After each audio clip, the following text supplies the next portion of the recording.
Então, muito boa noite. Olá a todos, sejam bem-vindos. Vamos começar hoje o nosso curso sobre os argumentos da existência e inexistência de Deus, construídos pela filosofia ao longo da sua história, a história do pensamento ocidental. Claro que em 5 encontros, nós temos apenas a oportunidade de dar uma palhinha, né? Uma demonstração daquilo que podem ser as discussões acerca deste tema. Eu fico muito lisonjeado e agradecido por vocês terem se inscrito no curso e assim terem tornado o curso possível. O curso está fundamentado, digamos que ele está embasado numa parte daquilo que dentro do curso de filosofia é a filosofia da religião, tá? Outrora chamada de teodiceia, depois, a partir do século XVIII, chamada de filosofia da religião. Seu criador, seu primeiro professor foi Immanuel Kant, no final do século XVIII. Pois bem, a filosofia da religião trata de muitas temáticas. Esta é uma que eu fiz um recorte para tratar, então, com vocês. Qual é a minha intenção? Minha intenção não é discutir a fé de ninguém. Minha intenção não é pôr em xeque ou questionar a crença de quem quer que seja. Nós também, contrariamente, não temos uma perspectiva ateia, nem teísta, nem agnóstica. O que eu quero apresentar simplesmente para vocês é, partindo de uma determinada concepção de Deus, uma concepção filosófica chamada de teísmo, indicar, apresentar para vocês os argumentos principais que foram construídos em favor dessa concepção de Deus. E, no último encontro, então, apresentar aquele que tem sido o principal argumento contrário, que é a existência do mal. O chamado problema do mal, sobre o qual, inclusive, eu tive a oportunidade de organizar um congresso e um livro chamado O Mistério do Mal, intitulado O Mistério do Mal. Então, esse é o itinerário que nós vamos fazer. Você já está mostrando a capinha lá do livro. Esse é o itinerário que nós vamos percorrer nestas 5 próximas segundas-feiras, iniciando por hoje. Então, em primeira mão, assim, gostaria muito de enfatizar que eu não vou tratar da concepção bíblica, da concepção judaico-cristã de Deus. O Deus que eu vou apresentar aqui é o Deus ao qual se chega pela via racional e não pela via da fé, certo? Então, é importante ter isso claro, porque, evidentemente, alguém pode pensar, mas eu não acredito nesse Deus aí. Ok, você é livre para conceber o Deus que quiser, tá? Para acreditar no Deus que quiser. O que eu vou apresentar para vocês a concepção, a caracterização, os atributos de um Deus ao qual pensadores no Ocidente chegaram pelo uso exclusivo da razão. Eu poderia fazer aqui, organizar um outro curso sobre o Deus da Bíblia. E nós teremos uma outra concepção de Deus distinta. E, inclusive, eu poderia dizer que há uma dificuldade enorme de conciliação entre o Deus dos filósofos, vamos chamá-lo assim, e o Deus da Bíblia, quando o cristianismo se encontra com a filosofia. Quando São Paulo, para os cristãos, vai divulgar o evangelho na Grécia ou na Turquia, né? E depois há todo um trabalho, especialmente pelas mãos de Agostinho de Hipona e de Tomás de Aquino, de aproximação do pensamento filosófico com o pensamento, a fé, a crença judaico-cristã. Por que eu digo judaico-cristã? Por quê? Porque o cristianismo é filho do judaísmo. Tá? Ele é uma religião que advém do judaísmo e tem muito em comum com o judaísmo. Isso a título de introdução para que todos se sintam bem situados. Como é que nós vamos proceder? Bom, eu preparei e vou preparar sempre apresentações, tá, de lâminas. Eu vou compartilhar com vocês, vocês poderão acompanhar. Eu vou fazer uma exposição inicial e, tendo perguntas, vocês ou podem guardá-las para um momento final, quando nós então vamos conversar, ou, assim que sentirem a necessidade, postar a sua pergunta ali no chat e eu, no final, respondo a todas as que eu souber, né? Evidentemente, as que não souber, vamos pesquisar, porque ninguém sabe tudo, né? Muito menos eu, que me considero um simples estudioso da filosofia e da teologia. Os encontros serão gravados e depois eu vou disponibilizá-los para vocês em link fechado, tá? Em link fechado, ou seja, no modo não listado. Por quê? Porque vocês compraram esses encontros. Tá? Esse é o termo. Não é justo, não é adequado que se divulgue depois livremente. Tá? Então vai estar reservado só para vocês. E assim vocês poderão rever ou ver alguma parte que tenham perdido, né? Tem essa oportunidade aí. Eu não me importo também em compartilhar convosco as próprias lâminas da apresentação.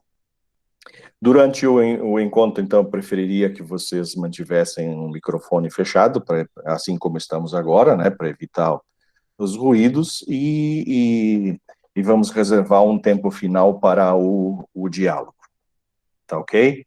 Lista de presenças, chamada, essas coisas não preciso fazer, porque o Google Meet me manda um relatório depois de quem se conectou e quando e quanto tempo permaneceu conectado no encontro.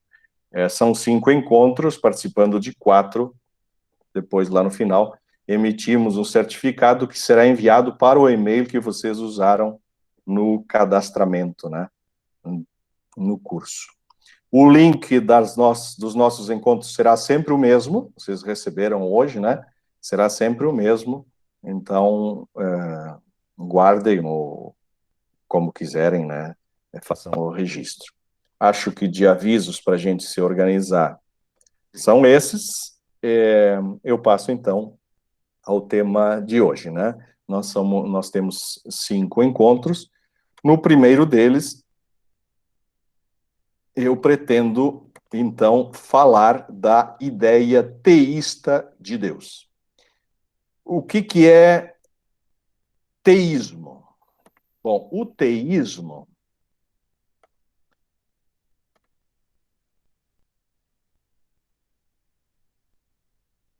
só me sinalizem se vocês estiverem vendo adequadamente. Sim. Sim, estão vendo uma lâmina Deus existe? Ok. Sola tá pequena, mas acho que dá para acompanhar. Tá pequena? É estreita. Deixa eu ver se eu consigo mudar o layout aqui.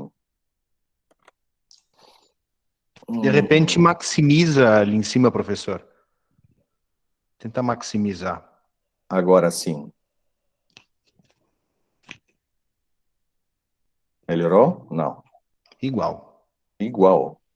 Uhum. Igual. Para mim, tranquilo. Dá para acompanhar. Não sei os demais colegas. Também, sim, não são lâminas com muito texto, tá? São lâminas em que eu apenas projeto algumas ideias, e eu só não entendo por que está pequeno. Mas, enfim, vamos tentar aumentar assim. Aumentou alguma coisa agora? Eu também não. Permanece igual. Ai, ai, ai. Mas tá bom, professor, também deveria. Sim, sim, dá para acompanhar Tá. tranquilamente. Tá, então esse aqui eu já falei, né? É o cronograma dos nossos encontros. Hoje eu trato da ideia teísta de Deus.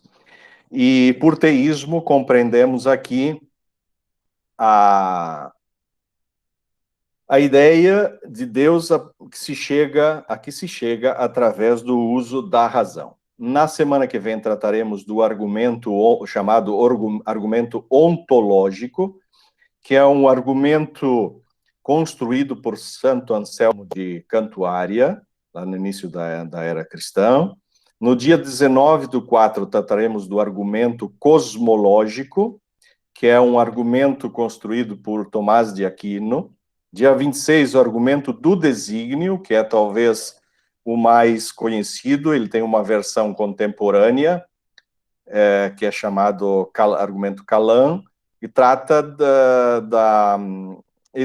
de comprovar a existência de Deus a partir da verificação de que o cosmos possui um projeto, um plano. E no dia 3 de maio, então, argumentos da inexistência de Deus. Eu vou tratar principalmente da questão do mal e, consoante o tempo, pelo menos citar brevemente alguns outros argumentos também. Portanto, são 4 argumentos que vamos apresentar aqui. Eles não têm por finalidade nem convencer ninguém acerca da existência de Deus, nem convencer da inexistência. É claro que vocês serão, de algum modo, confrontados com as suas próprias crenças, mas cada um deverá tirar as suas conclusões por si.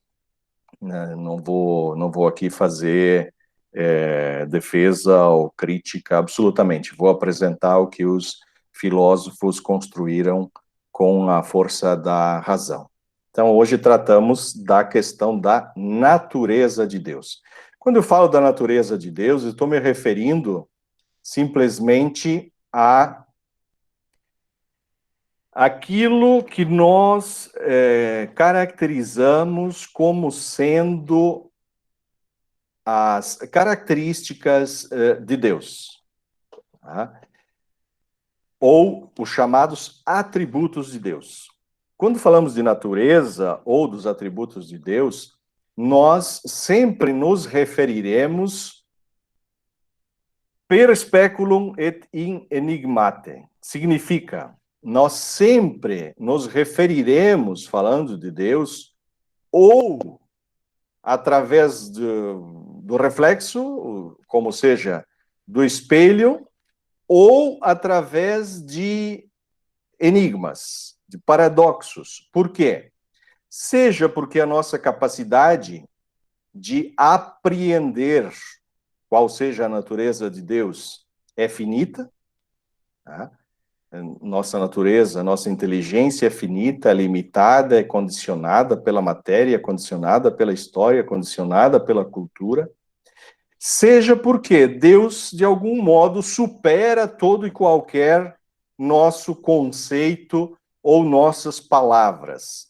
Por isso, um dos atributos indicados pelos místicos, especialmente, é o de que Deus é indizível. Por quê? Porque conceituar algo, muito mais aqui, conceituar Deus, é de algum modo aprisioná-lo com as nossas palavras numa definição. E Deus sempre foi tido, na história da filosofia e da teologia também, como essencialmente, ou seja, na sua essência, na sua natureza, incognoscível, né? Impossível de se conhecer, e inefável, ou seja, impossível de se dizer o que ele seja. Portanto, nós aqui trataremos de propriedades ou de atributos de Deus, seja em forma negativa significa indicando o que Deus não poderia ser, seja de modo positivo, e nós, então, elevamos determinadas características ao superlativo. Por exemplo, onipotente, poder potência é uma característica positiva que todos os seres possuem, e no caso de Deus nós superlativamos, nós elevamos ao superlativo. Ou então propriedades negativas. O ser, as coisas, são mutáveis, elas mudam com o decorrer do tempo. No caso de Deus, negativamente, nós dizemos que ele é imutável, que ele é imaterial, que ele é infinito. Portanto, nós nos valemos para falar dos atributos de Deus positivamente ao superlativo e negativamente também, dizendo que ele não pode ser. Depois, também nos valemos de atributos ou características espirituais e características pessoais. Então, poderia dizer que o pensamento filosófico ocidental elencou uma série de atributos, uma série de características essenciais ou da natureza essencial de Deus, e para melhor nos organizarmos e para melhor estruturar o pensamento, juntou-as, sistematizou-as em 3 grupos. Então, a filosofia fala de atributos entitativos. Entitativos. Para quem não é da filosofia, entitativo vem da raiz ente, ou no caso do grego on. E é o termo que nós empregamos para nos referirmos ao existente, àquilo que existe. Então, dizer que um determinado atributo de Deus é entitativo significa dizer que ele é da essência do seu ser. Da essência do seu ser. Significa dizer que se ele não possuísse tal atributo ou tal característica, algo lhe faltaria e ele, portanto, não seria Deus. Então, é todo um conjunto de raciocínios lógicos, filosóficos, que, a partir do ser de Deus, extrai aquilo que ele deve ter como características. E a filosofia extraiu 10 características sobre as quais nós vamos falar. A unidade, a absolutidade, a atualidade, a infinidade, a simplicidade, a imensidade, a eternidade, a imutabilidade, a onipotência e a distinção em relação à criação, àquilo que foi criado. Depois, a filosofia também elencou atributos espirituais de Deus. Ou seja, partindo da concepção, da ideia de que Deus é espírito, elencou 7 atributos ou características de Deus, que seriam a vida, a atividade, a liberdade, pensamento, bondade, amor e beleza. E, por fim, a filosofia ainda elencou algumas características ou alguns atributos próprios do ser pessoa de Deus. E aqui, vejam bem, com isso eu estou indicando que nós vamos nos referir estritamente à ideia teísta de Deus, significa a ideia de Deus que vigiu no pensamento filosófico ocidental. E o pensamento filosófico ocidental é judaico-cristão islâmico. Ou seja, o pensamento filosófico ocidental é monoteísta. Parte do princípio de que Deus é um e único. E aí, um e único, e é pessoa. E do seu ser pessoa, a filosofia extraiu outras 6 características ou atributos. A pessoalidade, a santidade, a dignidade, a potência, justiça e felicidade. Então veja que são muitas as coisas sobre as quais nós devemos falar, e eu, sem delongas, vou adiante. Quem melhor resumiu essas características todas foi Agostinho, Santo Agostinho, né? Na sua obra De Trinitate, ou Sobre a Trindade, se vocês quiserem, existem versões livres aí até na internet.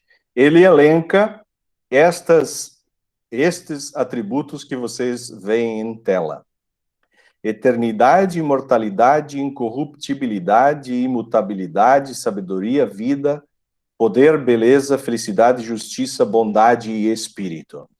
Eu até havia separado uma passagem de Agostinho, e posso ler rapidamente para vocês. Ele diz assim: reduzimos estas numerosíssimas perfeições de Deus a somente algumas. A vida que se afirma existir em Deus é a sua própria essência e a sua natureza.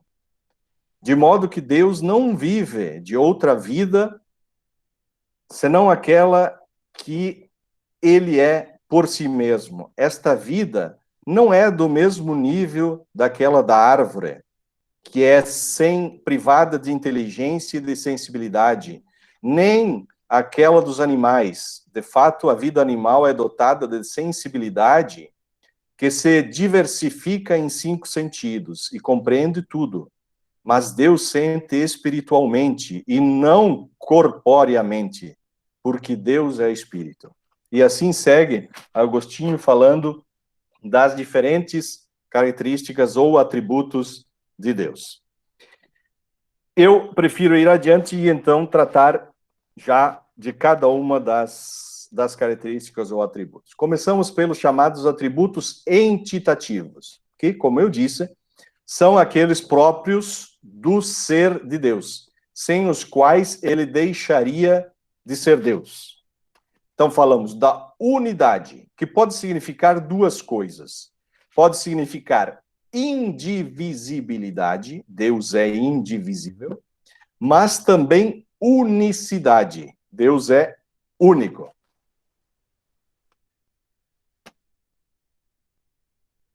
Vocês poderiam dizer, mas nós temos no próprio cristianismo, Deus é uno, mas são três. Há denominações religiosas e movimentos religiosos que acreditam em diferentes deuses. Sim, não é isso que está em questão aqui.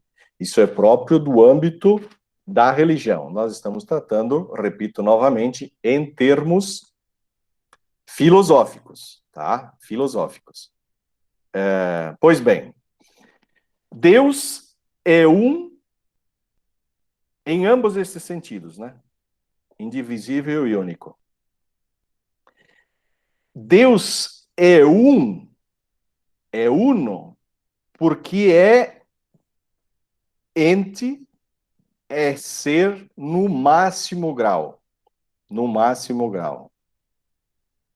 Professor, Pois não. desculpa te interromper, mas nós estamos com uma dúvida. As lâminas, os slides, acho que não estão passando. Não estão passando. Não está ainda no perspeculum e o restante do latim aí, que para mim é impronunciável. Captamos propriedades negativas e positivas. Engraçado que para mim passa aqui, né? Pois é. Deixa eu fechar. Agora sim. Agora vocês estão vendo uma lâmina unidade. Atributos entitativos, unidade, absolutidade e atualidade. Essa mesmo. Ok. Eu só movimentei para frente e para trás. Obrigado, Jácer. Vou te instituir monitor aqui do nosso cursinho. Ok. Então, falando da unidade, né? Ela pode ser entendida como indivisibilidade, mas também como unicidade. E no caso de Deus, aplicam-se ambos os conceitos. Por quê? Porque ao pensarmos Deus, nós o pensamos como sendo o máximo grau em tudo. Máximo grau em tudo. E, portanto, não pode haver nele partes. Ele tem que ser indivisível. E, ao mesmo tempo, tem que ser extremamente simples. Extremamente simples.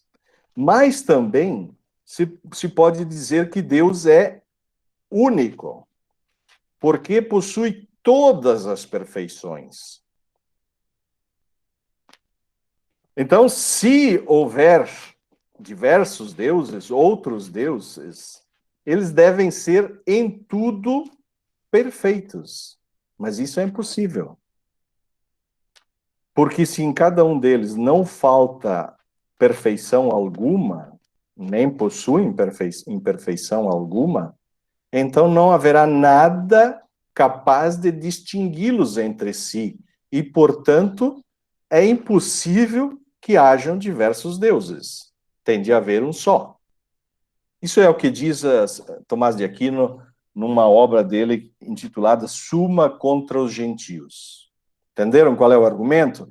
Ele diz assim, olha, não pode haver mais do que um Deus, porque se houvesse diversos e cada um deles tivesse a suma perfeição de todos os atributos, seria impossível distingui-los entre si. E, portanto, é impossível que hajam diversos, tem de haver um só.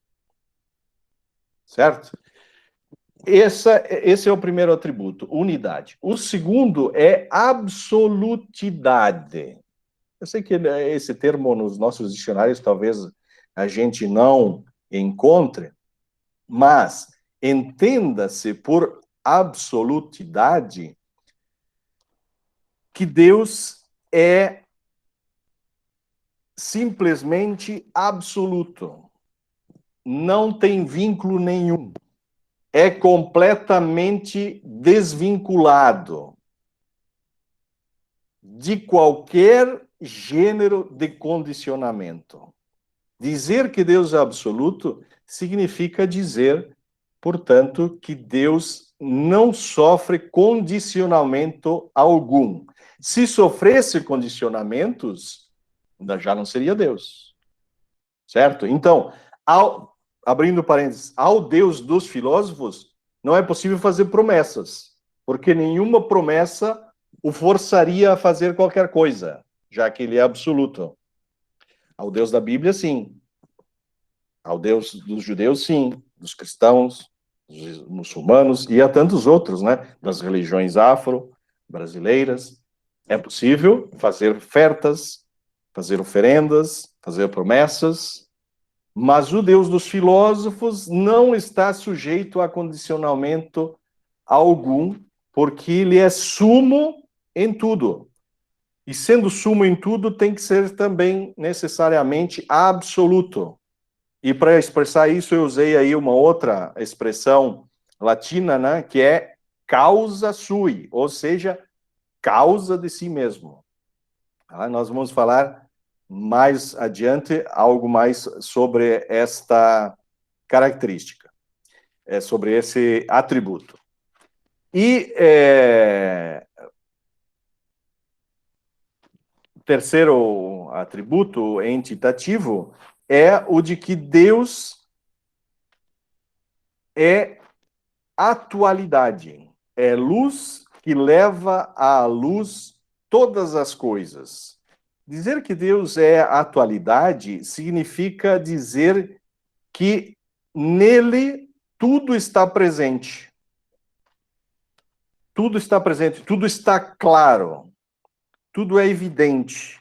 Seria o mesmo, usando uma analogia, que ver um céu limpíssimo, sem nuvem alguma. Tudo brilha, tudo é reluzente.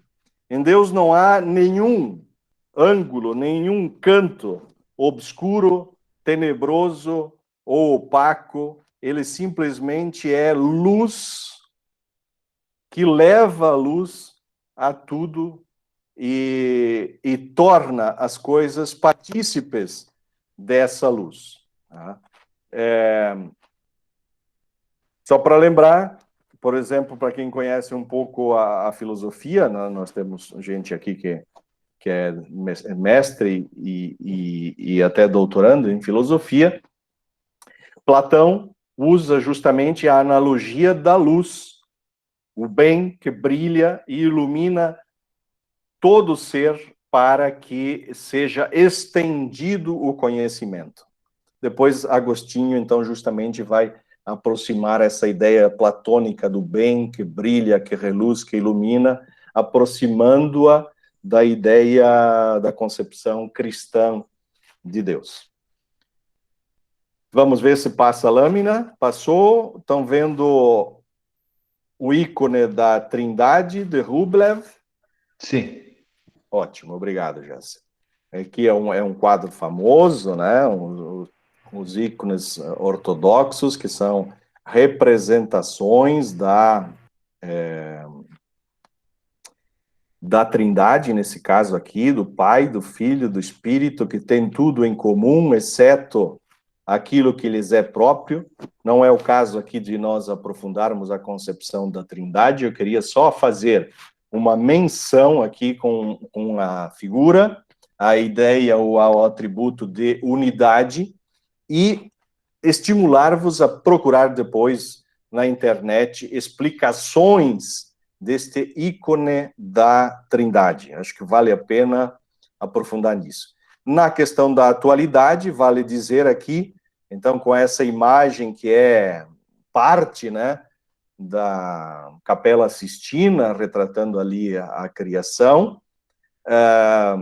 que em Deus tudo é atualidade, significa ele concentra em si todos os atributos, porque é espírito, ao passo que, do outro lado, nós temos a matéria, e na matéria não temos momentos de atualidade, mas, sobretudo, possibilidade. Para vocês compreenderem melhor, porque esses são conceitos de Aristóteles, que depois Tomás de Aquino toma e introduz, aproxima do cristianismo. Para Aristóteles, tudo o que existe é matéria e forma, é ato, é potência e ato. Vamos tomar um exemplo que o próprio Aristóteles toma, um bloco de mármore. Um bloco de mármore é matéria. É um bloco de mármore em ato, é o que é, mas é em potência, ou seja, em possibilidade, muitas coisas. Muitas coisas, desde ser uma estátua da Pietà, até ser um utensílio qualquer para pilar ou macerar ervas, ou simplesmente um apoio para que alguém descanse. Um bloco de matéria é um bloco de matéria em ato e uma série de possibilidades como potência. A matéria, portanto, na concepção aristotélica, representa possibilidade, potência. Em Deus, nada pode ser potência. Por quê? Se for só potência, seria possibilidade, e então algo faltaria a Deus. Por isso os filósofos afirmam que Deus é atualidade, é puro ato, se quisermos. Puro ato. Nada nele pode ser possibilidade. Bom, adiante. Adiante, ainda temos o atributo da absolutidade, né? Causa sui, autoexistência, ter na sua própria natureza a explicação da sua existência, né? Estou retomando para aprofundar aquilo que foi dito anteriormente. A ideia de que Deus é um ser autoexistente, ela foi concebida lá no século XI por Santo Anselmo, e para isso ele usou diversos argumentos, partindo do seguinte raciocínio. Depois, na semana que vem, justamente nós vamos retomar essa questão aqui. Ele diz o seguinte: olha, quando algo existe, há três possibilidades. Ou esse existente veio do nada, e do nada, nada vem. Ou tem a causa da sua origem em outra coisa, que temporalmente coincide ou lhe é anterior, ou é causa de si mesmo. Ou é causa de si mesmo. Ora, no caso de Deus, a sua existência só pode ser atribuída a si mesmo. A si mesmo. Com isso, quero que vocês compreendam perfeitamente o que para a filosofia é autoexistência. Deus não poderia vir do nada, porque do nada nada vem. Deus não pode vir de outra causa, porque já não seria Deus. Haveria algo que lhe seria maior, já que, coerentemente, a causa é sempre maior do que o efeito. Portanto, a partir do raciocínio de Anselmo, Deus só pode existir como causa de si mesmo.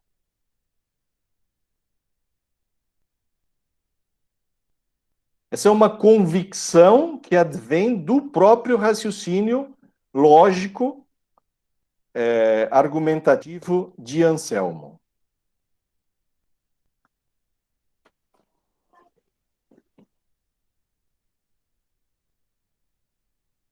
Anselmo conclui que a existência de Deus só deve a sua causa a si própria. Não quer dizer com isso, obviamente, que Deus tenha causado a sua própria existência.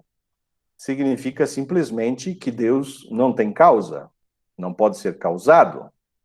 E esse é um outro conceito que está lá originalmente na filosofia de Aristóteles e mais embrionariamente ainda em Platão. Aqui, só para ilustrar a ideia da absolutidade, né? Antes que se formassem as montanhas, a terra e o universo, desde toda a eternidade vós sois Deus, né? Uma passagem do Salmo 90 que ilustra justamente que Deus não tem vínculo algum com nada. Outros atributos, a infinidade,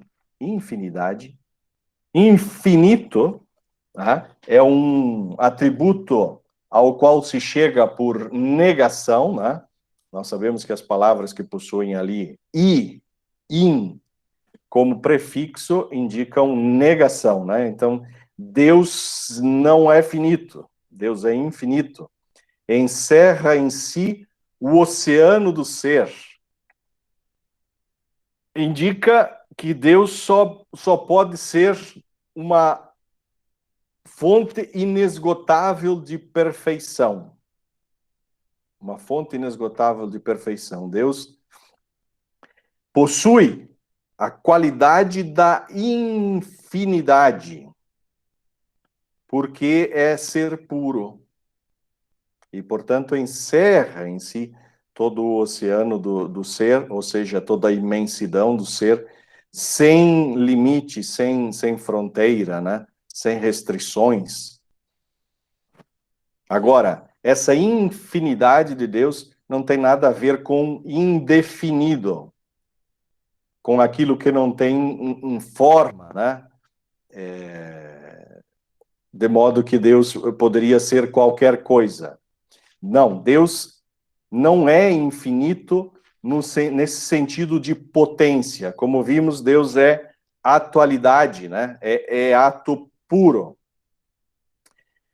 Deus, e aí é o argumento de Aristóteles, Deus é já tudo.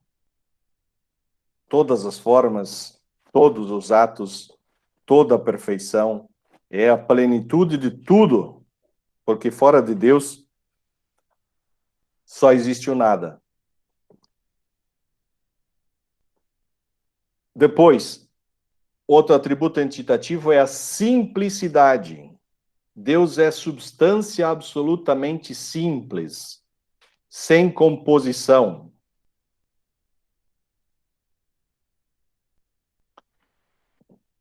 Por quê? Porque a forma absoluta de existir justamente é a que não depende de componente nenhum para ser si mesmo.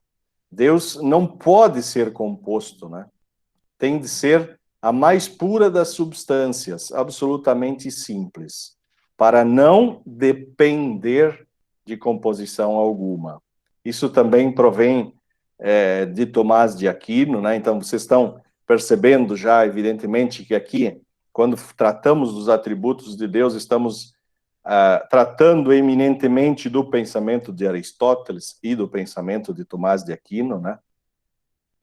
E nada muito além disso aí. Então, Deus é simplicidade, não é possível pensarmos em Deus como sendo algo composto que possa ser desagregado, desintegrado e assim ser-lhe subtraída alguma parte, porque se lhe for subtraída alguma parte já não será Deus. Portanto, Deus só pode ser simples. E uma coisa importante, assim, que causou muita controvérsia também na história da filosofia, é a afirmação de que, pela sua simplicidade, Deus é impassível. Impassível. Ou seja, Deus não sofre paixões. Impassível, né? Deus não morre e nem pode morrer. E isso deu muita discussão, porque justamente em confronto com a ideia bíblica de Deus, que é uma ideia que se opõe a isso, né? O Deus da Bíblia é passível, é irracível, inclusive, é passional, né? Ele sofre, ele desce para libertar o povo, ele lidera os exércitos, ele guerreia junto. O Deus da filosofia é acusado pelos filósofos de negativamente ser impassível, ou seja, em outras palavras, de não se compadecer, de não ter misericórdia, que são características típicas da concepção judaico-cristã, monoteísta, enfim, de Deus. Então nós temos aqui uma controvérsia, uma disputa, digamos assim. E ainda afirmamos que um outro atributo entitativo é a imensidade. Falar da imensidade de Deus significa dizer que Deus não pode ser mensurável, que Deus é sem medida, que Deus é desmedido. Antes, que Ele é a medida de todas as outras coisas. Tudo se mede a partir de Deus. Mede-se a verdade, mede-se a beleza, mede-se o valor, mede-se a justiça, mede-se a sabedoria, mede-se a prudência, mede-se a fortaleza, mede-se todas as virtudes humanas em razão da métrica estabelecida por Deus, da medida de Deus. Tudo se mede a partir de Deus. Mas o próprio Deus está acima e fora de toda e qualquer medida. Não está circunscrito a nenhuma medida.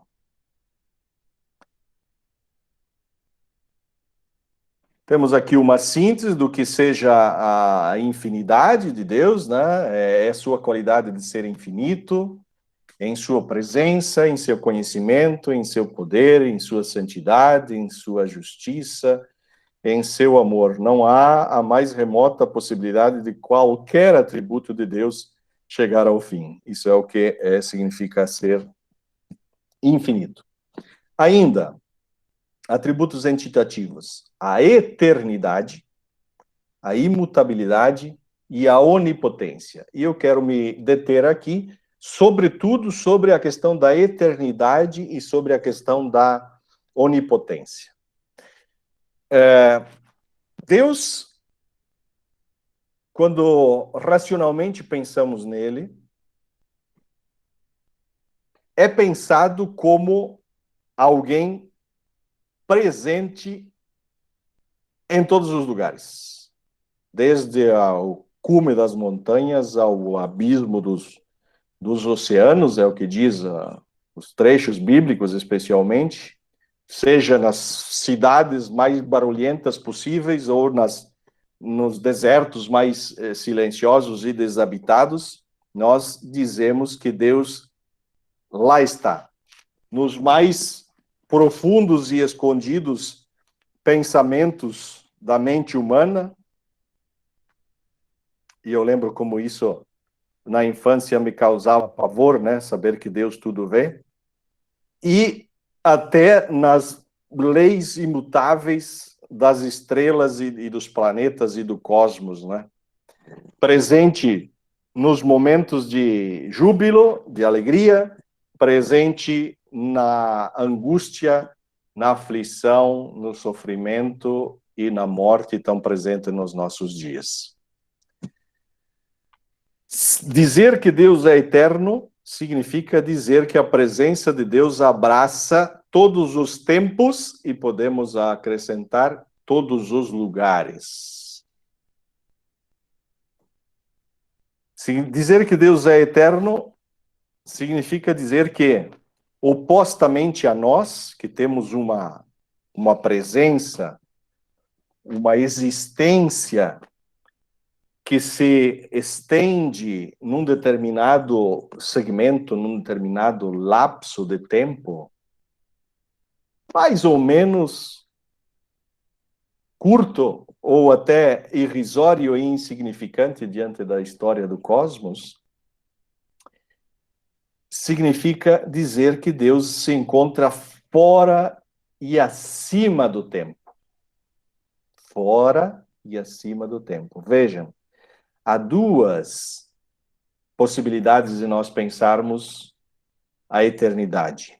Nós podemos pensar a eternidade como sendo a extensão do tempo para o futuro e para o passado indefinidamente,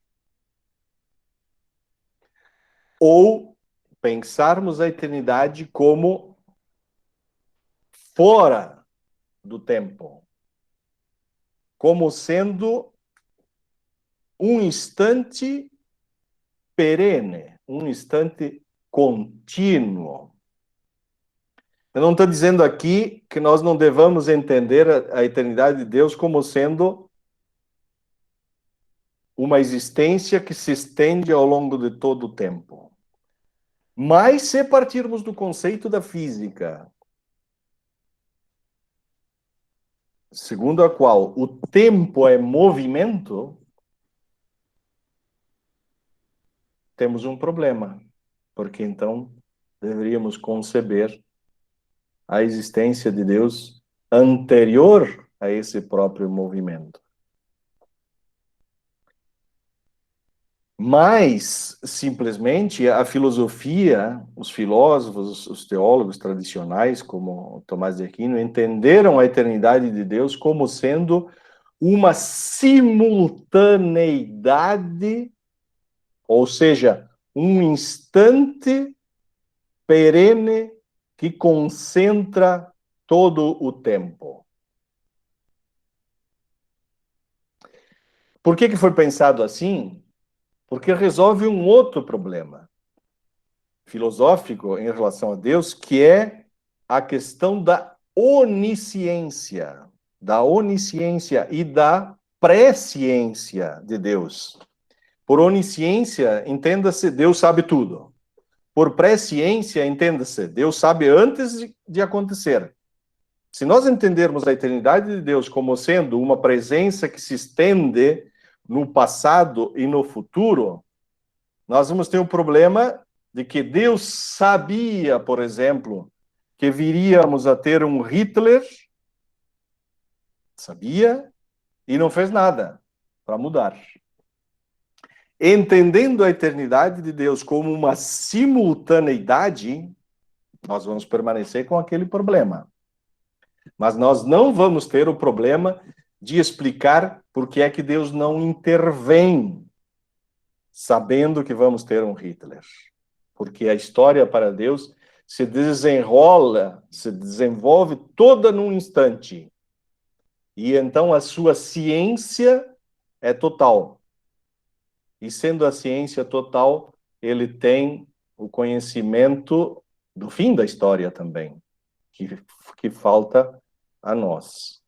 Enfim, essa é uma questão muito mais complexa do que aquilo que eu estou pondo aqui para vocês. É só para explicitar que os filósofos, os teólogos tradicionais, normalmente entenderam por eternidade como sendo uma simultaneidade e uma existência fora e acima do tempo. Fora e acima do tempo. Portanto, uma realização total num instante. Ao passo que a nossa realização de seres temporais, ela se dá progressivamente, estendendo-se no tempo. Estendendo-nos no tempo. E, aliás, falta-nos sempre o tempo, né? O tempo nos escapa porque nós, no afã, no ímpeto de tentarmos buscar a realização própria, acabamos esgotando o tempo, né? Gosto muito da expressão de um filósofo que diz que nós somos seres feridos pelo tempo. E é justamente isso, o tempo escapa-nos. O tempo escapa-nos. Mas não escapa de Deus. Por quê? Porque Deus, sendo eterno, possui a plena e perfeita posse do seu ser. Por isso ele não precisa crescer, ele não precisa se desenvolver, ele não precisa amadurecer como nós. Por isso ele também não precisa de futuro. E também não precisa de tempo. Porque ele está plenamente realizado. Totalmente realizado. O tempo é para nós, para o nosso desenvolvimento, né? Para a nossa progressão. Até porque só medimos com o tempo aquelas coisas que se movimentam. Já que desde Aristóteles nós entendemos por tempo nada mais do que o movimento, o vir a ser, ou o devir, para quem conhece filosofia, né? Mas Deus é, como vimos, impassível. Não sofre movimento algum. Portanto, não pode ser medido pelo tempo. Não há em Deus, não pode haver nem antes nem depois. Não há nele uma série de sucessões temporais. Portanto, nós devemos concluir que também para Deus não há nem começo, nem princípio, nem fim. Mas que Deus possui todo o seu ser ao mesmo tempo. Possui o conjunto do seu ser. É nisso que consiste o conceito de eternidade, explicado pelas palavras de Tomás de Aquino. Imutabilidade. Imutabilidade, afirmar a imutabilidade de Deus significa afirmar que ele não está submetido a nenhuma mudança. Significa dizer que ele, novamente, é impassível, não sofre movimento. Mas como assim? Por quê? Toma as palavras de Aristóteles. Porque só muda aquilo que ainda não alcançou a perfeição. Ou então, diz Aristóteles, que é incapaz de defender a perfeição que atingiu.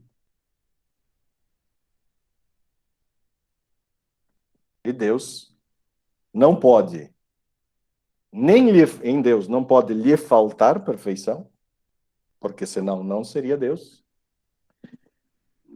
E Deus também não pode perder nada, porque seria, consequentemente, menor e, portanto, deixaria de ser Deus. Logo, partindo do pensamento aristotélico de que a mudança sempre implica ou crescimento ou diminuição, Deus não pode sofrer mudança alguma. Tem de ser imutável. Deus, o ser divino, não pode estar exposto a mudança alguma. Nem quantitativa, não pode ser maior do que já é, nem qualitativa, não pode ser mais bom do que já é, nem espacial, nem temporal, nem de forma alguma. Ou seja, pela via racional, filosófica, Deus só pode ser imutável.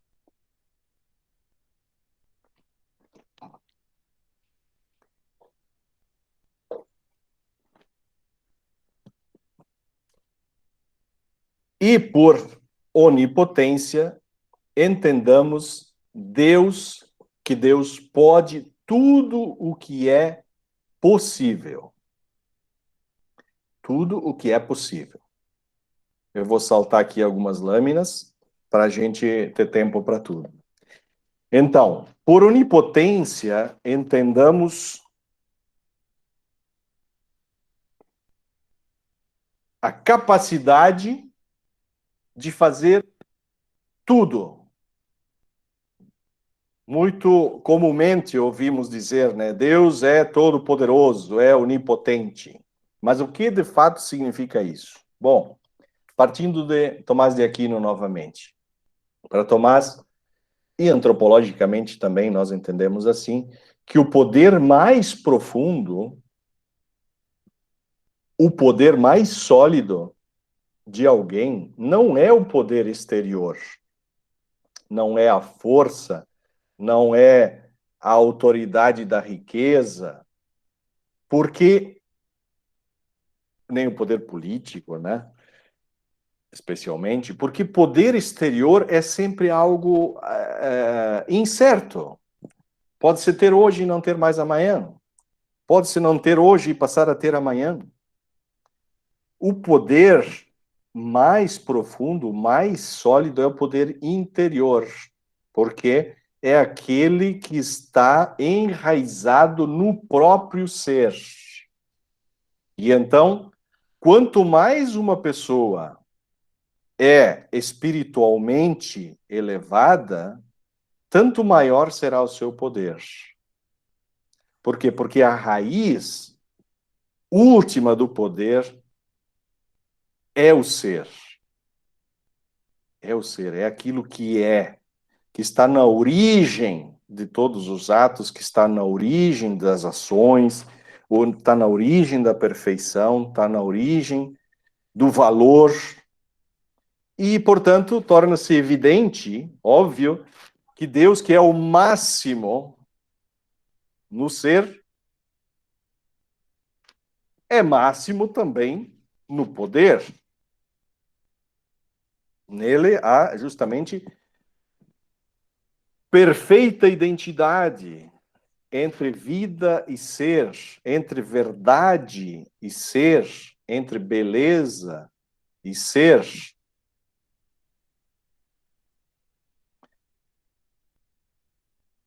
E devemos também concluir que o poder de Deus é tão absoluto, é tal, que deve se espelhar em todos os outros atributos divinos. Claro, não se trata aqui de um poder violento ou de um poder brutal. Por quê? Porque é um poder que está iluminado pela sabedoria, iluminado pela verdade, iluminado pela bondade, pela santidade, pela beleza, pelo amor. Tomás de Aquino escreve assim, me permitam citar: o poder não se põe em Deus como algo que difere da sabedoria e da vontade, mas somente conceitualmente, enquanto o poder implica a noção de causa, que que realiza aquilo que a vontade ordena e que a sabedoria dirige. E as três coisas convêm a Deus como uma única realidade. Ou seja, enquanto o poder humano é sempre um poder limitado, condicionado, né, pela matéria, pela cultura, pela sociedade, o poder de Deus não conhece limite algum. E a maior prova, o maior documento que atesta a onipotência de Deus é justamente o ato criativo. Criativo. Por quê? Deus tem o poder de extrair as coisas do nada, ao passo que o poder do homem é apenas manipulador, ou seja, é o poder de, com as suas mãos, manipulador vem de manus, né, de mão, o homem tem o poder de, com a sua mão, plasmar, dar forma, mais ou menos, né, conforme a sua habilidade. O homem não é autor de nada, ao passo que Deus cria, extrai do nada, e isso requer justamente um poder infinito, que ultrapasse as barreiras do nada. Mas aqui, atenção, porque é preciso fazer algumas ressalvas importantes. Algumas ressalvas importantes. Uma delas é a distinção que Tomás de Aquino faz entre possibilidade relativa e possibilidade absoluta.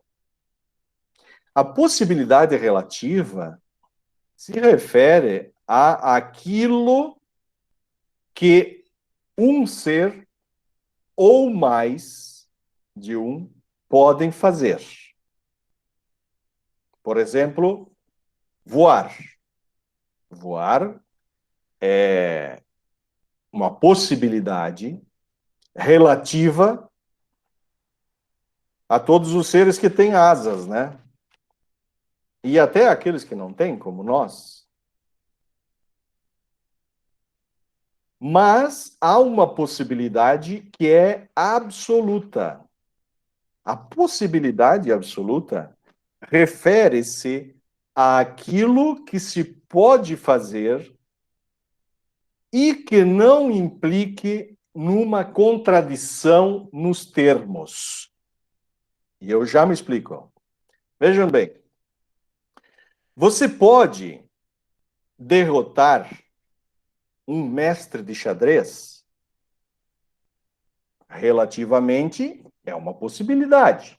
É difícil? Sim. Mais para uns do que para outros, né? Mais para mim, que sei quase nada, do que para outros. Mas é uma possibilidade. Agora, você pode derrotar um mestre de xadrez depois de ele te ter dado um checkmate? Não. Essa é uma possibilidade absoluta. Por quê? Porque implica uma contradição em termos. Depois de dado o checkmate, não é possível vencer a partida. Implica numa contradição. Se você estivesse jogando xadrez com Deus, você poderia vencê-lo? Poderia. Acho muito improvável, né? Mas, relativamente, é uma possibilidade. Muito mais provavelmente, relativamente, ele te venceria, né? Mas Deus poderia te vencer depois de tu lhe teres dado um checkmate? Não. Porque ninguém pode vencer uma partida depois de levar um checkmate. Nem Deus. E por quê? Porque isso implica numa contradição em termos. Essa é a possibilidade absoluta. Quando, segundo Tomás de Aquino, nos pomos a raciocinar sobre a onipotência de Deus, nós temos que considerar estas duas possibilidades, a possibilidade relativa e a possibilidade absoluta. E então Tomás de Aquino conclui que Deus pode tudo o que é possível, exceto aquilo que implica contradição em termos. Ou, mais propriamente, Deus pode tudo o que é possível em termos absolutos. Deus poderia criar um círculo quadrado? Não. Porque implica em contradição. Círculos são círculos, quadrados são quadrados. E as figuras são excludentes. Deus poderia fazer um solteiro casado? Não. Porque solteiro é um não casado. Deus poderia fazer um solteiro casar. Ok. Mas não poderia fazer. E poderia fazer um casado deixar de ser casado. Mas não poderia fazer um casado solteiro. Ou um solteiro casado. Implica em contradição em termos. Claro, nós poderíamos perguntar assim, tá, mas então isso quer dizer que há coisas que Deus não pode fazer? Pois então, significa justamente isso. Há coisas que nem Deus pode fazer. Deus não pode me derrotar no xadrez depois de eu tê-lo posto em xeque-mate. E há muitas coisas que nós poderíamos dizer que Deus, apesar da sua onipotência, não pode fazer. Mas é um erro, atenção, é um erro concluir a partir daqui que o poder de Deus é de algum modo limitado. Ou seja, pensar que Deus não pode fazer, mas se tivesse mais poder, poderia. Não. Deus pode tudo, essa é a onipotência, mas tudo aquilo que representa uma possibilidade em termos absolutos. Ou seja, como diz Tomás, o poder de Deus abrange apenas aquilo que é possível. Tudo o que implica contradição não está no âmbito da onipotência divina. Portanto, conclui Tomás de Aquino, lá na Suma Teológica, que é mais correto, mais apropriado, afirmar que Deus não pode fazer certas coisas. E não que ele não tem poder para fazer. Ele não pode fazer certas coisas. Mas não haverá, digamos assim, alguma coisa que esteja no poder de Deus e ele, no entanto, não as possa fazer? Por exemplo, Deus poderia cometer suicídio? Ou então, nós mais frequentemente nos perguntamos, Deus não poderia praticar uma má ação? Deus não poderia fazer o mal? Sabem qual é a resposta de Tomás de Aquino? Não. Deus não pode cometer suicídio porque isso contradiria uma outra característica, um outro dos seus atributos, que é a eternidade. Ele, para cometer suicídio, ele teria de abrir mão da sua eternidade, e abrindo mão da sua eternidade, deixaria de ser Deus. Ou, se quisermos, Deus poderia realizar o mal? Não. Por quê? Porque isso contradiria uma outra das suas características essenciais, que é a onibondade, a suma bondade. Ele teria que abrir mão da sua bondade e, portanto, deixaria de ser Deus. Portanto, Deus não pode nem cometer suicídio, nem realizar o mal. Por quê? Porque são inconsistentes com a sua própria natureza. Inconsistentes com a sua própria natureza. Digamos que, quando afirmamos que a bondade ou a eternidade são da natureza essencial de Deus, é o mesmo que afirmar que um triângulo tem 3 ângulos. Por quê? Porque é da natureza essencial do triângulo ter 3 ângulos. Se tiver 2, já não será triângulo.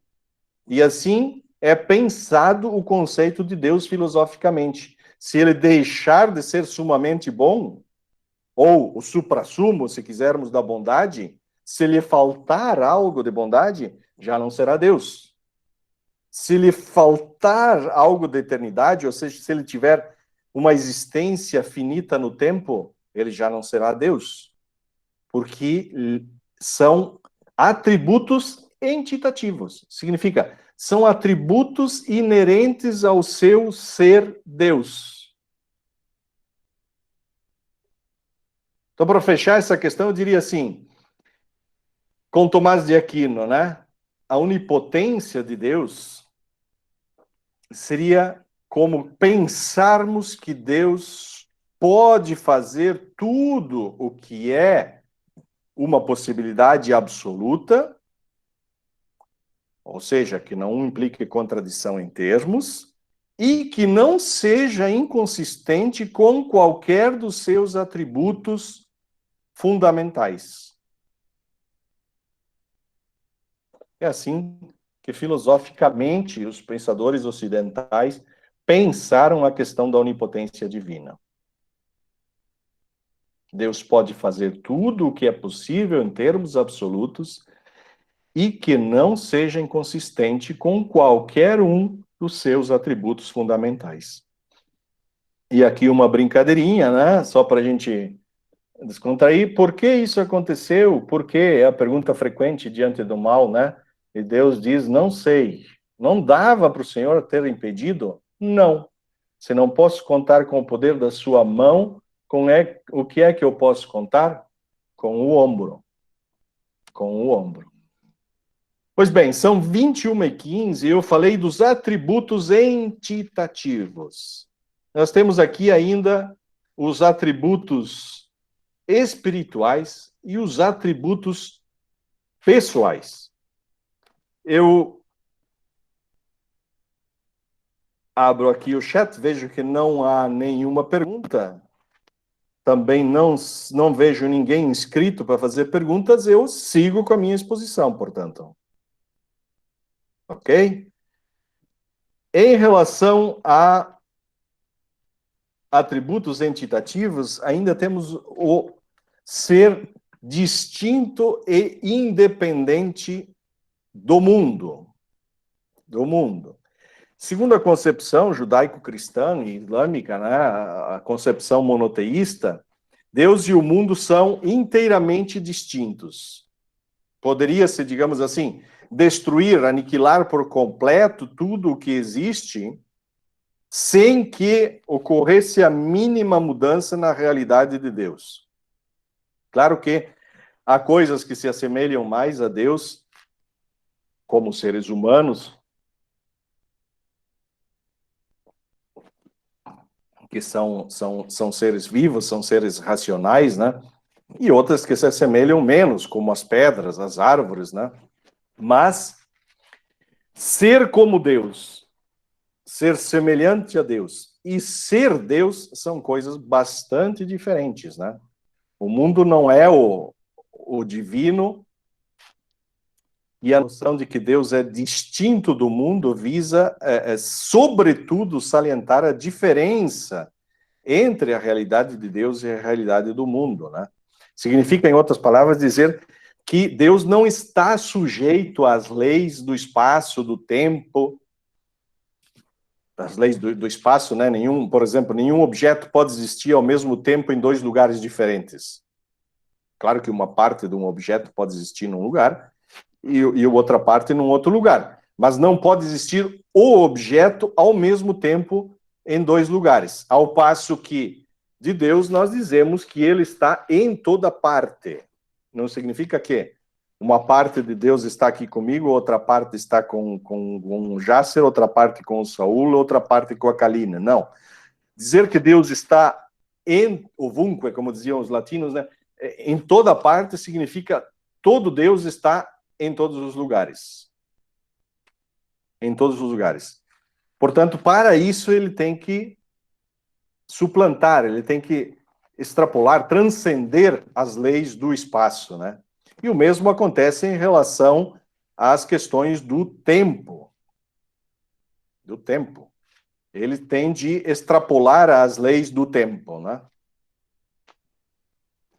Isso justamente é ressaltado como uma característica, um atributo entitativo de Deus, para contrapor, de algum modo, o teísmo a uma outra versão, uma outra vertente de crença, que é o panteísmo, que é Deus é tudo. Deus se identifica com tudo.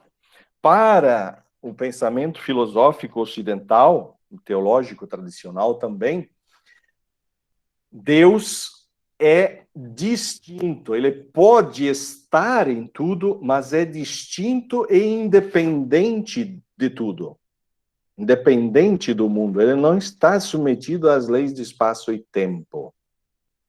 Tá? Só para ressaltar mais ainda a diferença, para o teísmo, Deus é distinto e independente.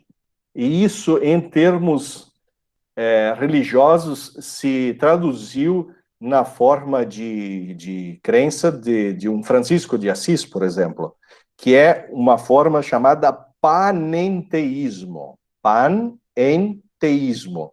Deus em tudo. Deus estar em tudo não significa que Deus seja tudo, e muito menos que tudo seja Deus. Esse é o panteísmo. Panenteísmo significa Deus está nas coisas, mas transcende e é independente das coisas. Ok? Significa dizer que ele ultrapassa a tudo. Deus é transcendente no sentido de ser independente do universo e de todas as coisas criadas. Deus e o universo são distintos. Aí o primeiro versículo da Bíblia, né? Ele é o alto, sublime, santo. Atributos espirituais. Porque Deus é espírito, ele é vida. Vida é ato, é atividade, é dinamismo, é fecundidade, é movimento a partir de dentro, né? Quando buscamos uma definição de vida, justamente nos apropriamos dessa característica. Vida é aquilo que possui em si a fonte do seu movimento. Se movimenta a partir de dentro. Tem em si a causa do próprio agir, a causa dos próprios movimentos. Portanto, vida indica movimento que procede a partir de dentro e não de fora. Pois um outro atributo espiritual de Deus é a fecundidade. Se confunde com aquilo que dissemos anteriormente acerca da atualidade de Deus. E um outro atributo ainda extremamente importante é a liberdade, que indica a soberania, a senhoria, o autodomínio, a autodecisão de Deus, né? A liberdade é uma qualidade, é um atributo dos seres espirituais. Seres espirituais é que são livres. A matéria não é livre. A matéria está submetida a leis. A matéria é pura necessidade. E o espírito é liberdade. Isso ficou mais explicitado do que nunca no pensamento de um filósofo moderno chamado Friedrich Hegel, um alemão, né? Por isso o espírito não pode ser aprisionado, o espírito não pode ser acorrentado, o espírito é autônomo, é dono de si mesmo, faz o que quer, né? A liberdade do espírito é pura espontaneidade no agir. Nada pode exercer força de influência sobre Deus. Dizer que a liberdade é um dos seus atributos espirituais significa reconhecer que nada vem antes dele e que nada vem depois dele. Significa dizer que Deus é absolutamente senhor, dono de si mesmo. Por quê? Porque nele o espírito coincide com o ser. Nós, enquanto seres psico, soma, espírito, experimentamos centelhas do que é ser livre. Mas em Deus, espírito coincide com o ser, ele é puro ser. E, portanto, nada pode limitar, forçar, constringir a sua liberdade. Depois, por ser espírito, temos que dizer que Deus tem o atributo do pensamento. Em alguns autores encontramos onisciência, né? Deus sabe tudo, tem perfeita autoconsciência. Por quê? Porque, sendo eterno, todos os instantes se concentram num único momento. E, portanto, ele tudo sabe, né? Tudo sabe.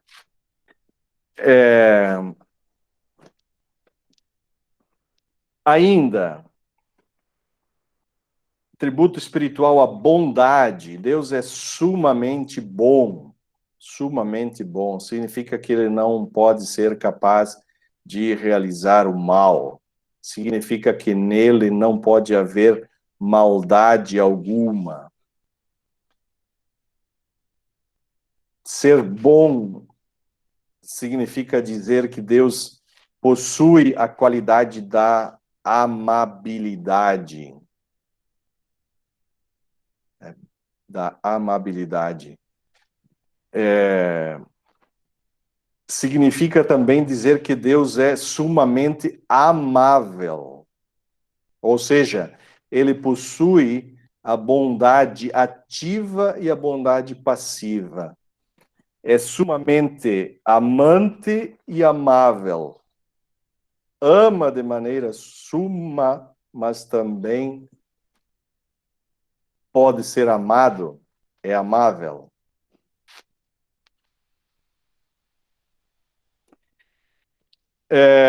Ainda, atributos espirituais, o amor. Deus é amor, uma definição clássica, uma definição sempre presente. E a beleza. Deus é a fonte e a causa da beleza das criaturas. Por que a beleza? Porque aquilo que é belo é amável. Aquilo que é belo é desejável. Aquilo que é belo possui em si todas as demais virtudes. O conhecimento.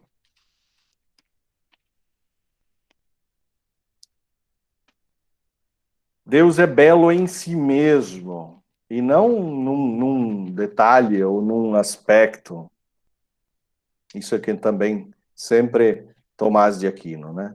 E por fim, me aproximo aqui, mesmo que rapidamente, dos atributos pessoais.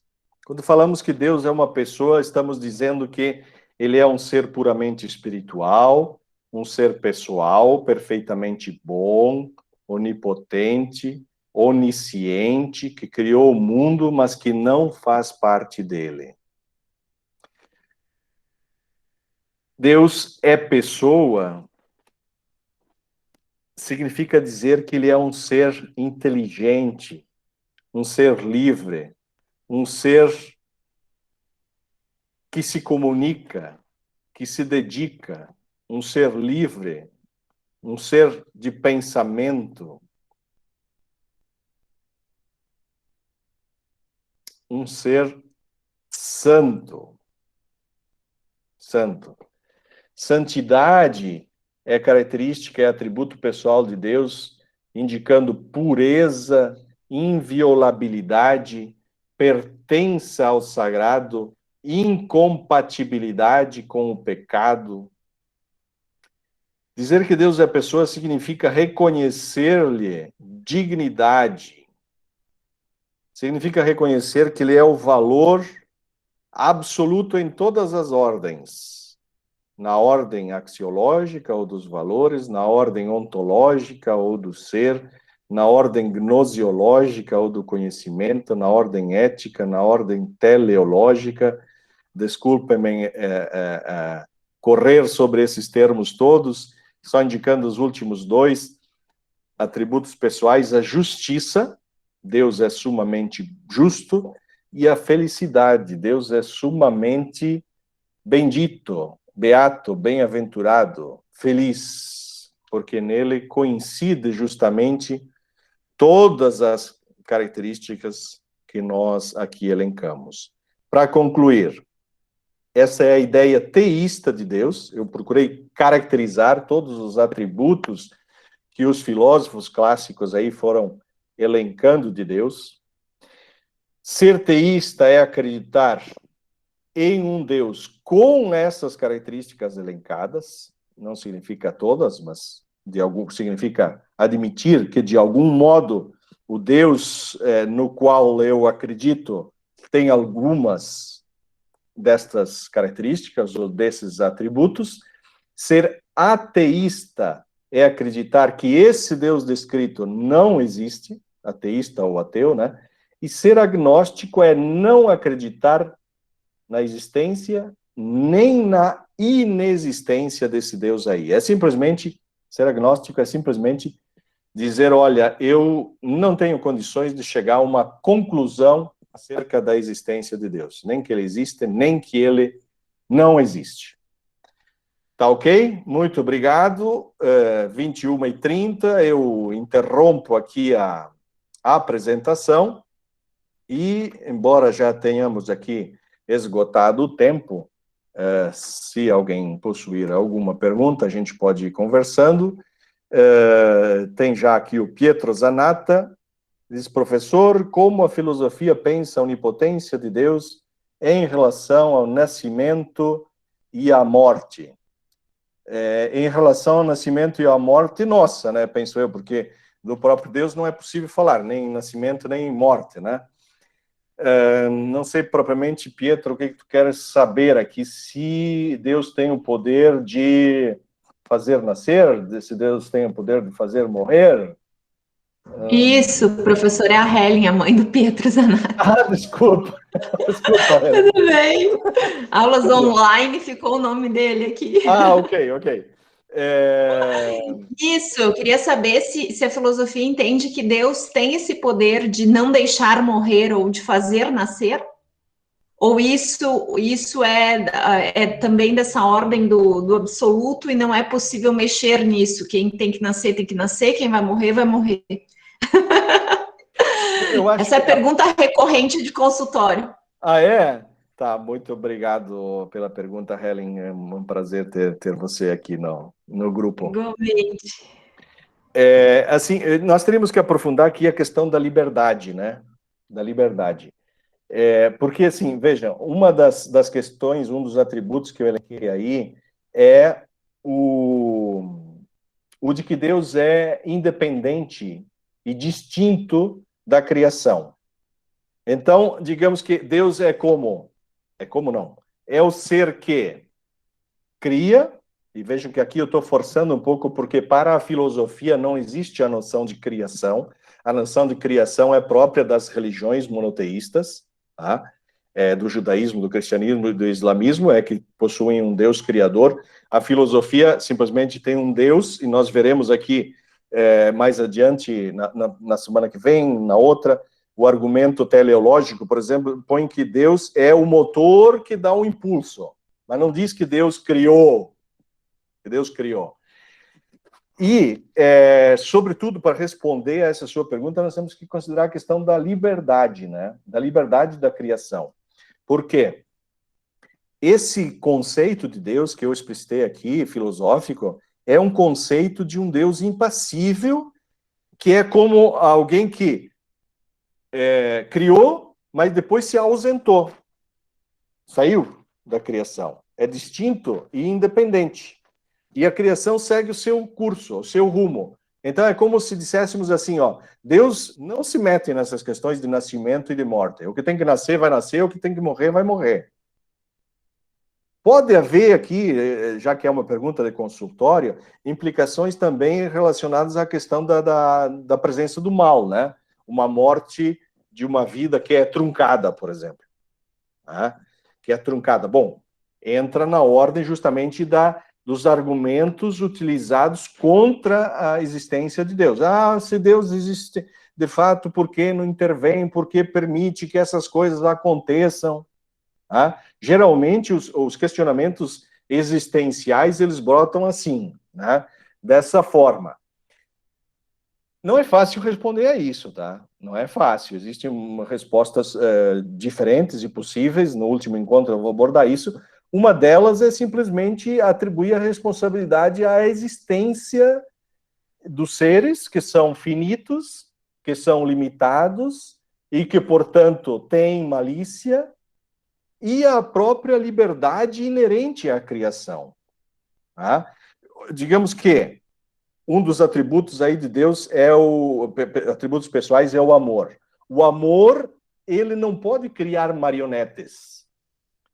E pensar Deus como amor implica necessariamente em pensar um Deus que conceda liberdade.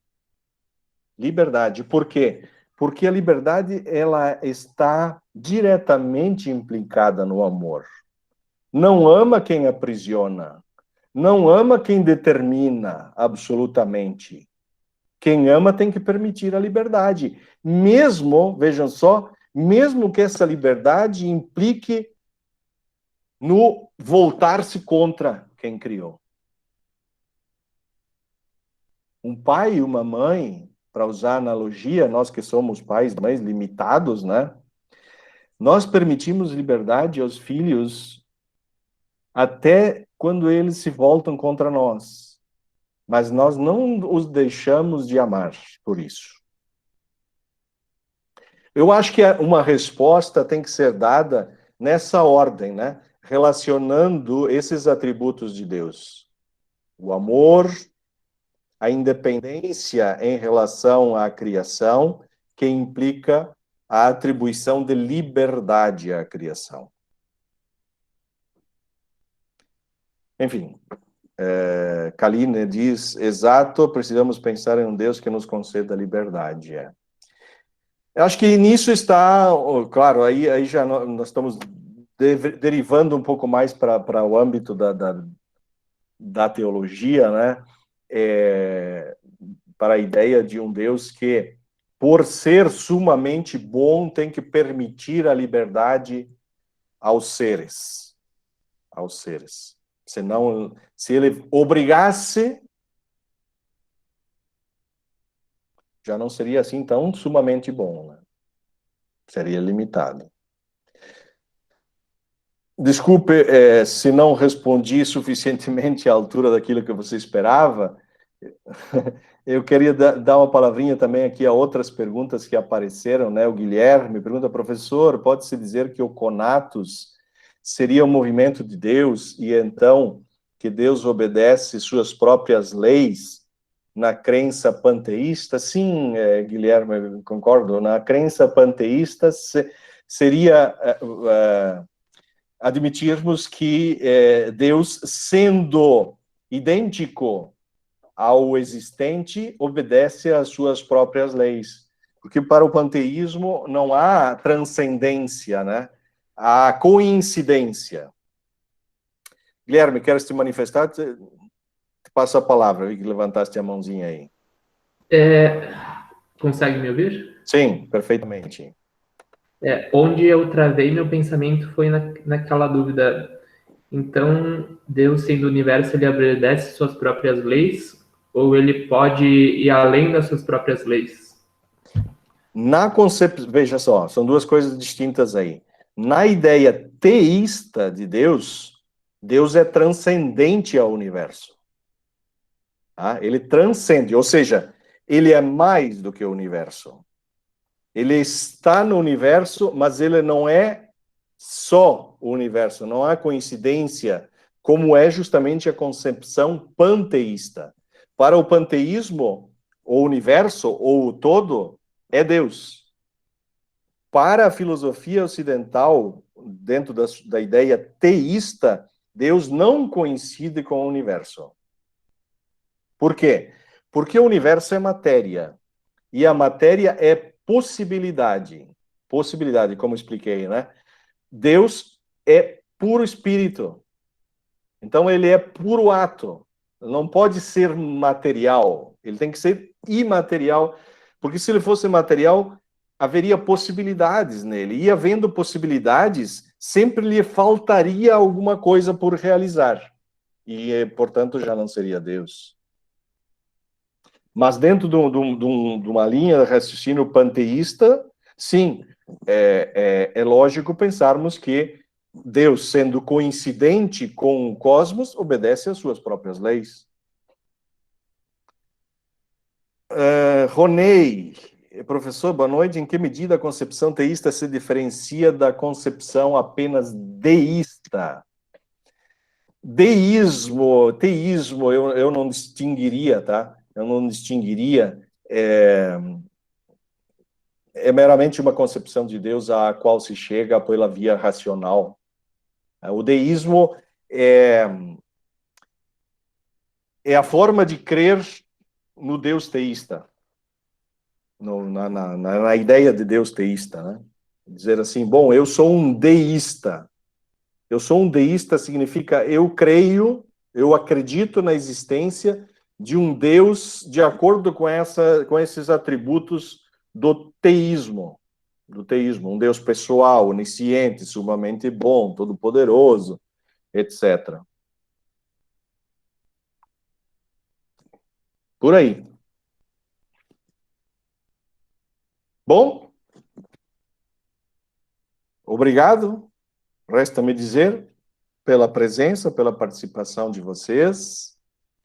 Eu peço desculpas porque tive que correr, assim, são muitas coisas, como vocês puderam perceber, e espero com isso ter estimulado vocês a buscarem mais conhecimento. Nos próximos encontros a gente vai complementando aqui uma ou outra ideia, vai retomando, e eu espero encontrar vocês a todos. Fiquem bem, cuidem-se durante a semana aí. Saiam de casa só quando for mesmo estritamente necessário. Tá bom? Um abraço, até a próxima segunda.